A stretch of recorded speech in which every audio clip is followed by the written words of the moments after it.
أعوذ بالله من الشيطان الرجيم بسم الله الرحمن الرحيم الحمد لله وكفى والصلاة والسلام على عباده الذين اصطفى mbokk yi ñu ngi leen di nuyuwaat bu baax di leen ziyaare comme ni nga ko xamee ñu ànd ak yéen si naafila yi tey la guddi ñaareel si weeru koor yéen bi wax ne ku si julli juróom benn raka bu ne nga jàng si fatiha benn yoon jàng si inna a'taynaka al-kawsar fukki yoon juróom benn raka la ñetti sëlmal ngay am kon raka bu ne nga jàng si fatiha benn yoon nga jàng inna a'taynaka al-kawsar fukki yoon yéen ci ñu ne képp ku def naafila googu si guddi ñaareel gi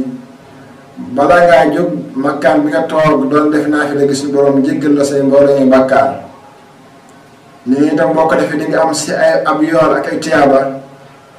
comme koo xam ne aj na Makka néegub yàlla ba junni yoon ak koo xam ne itam umra na si weeru koor junni yoon ñu ne danga mel ni itam koo xam ne sarax na junni dërëm mais itam danga mel ni koo xam ne topp na ab néew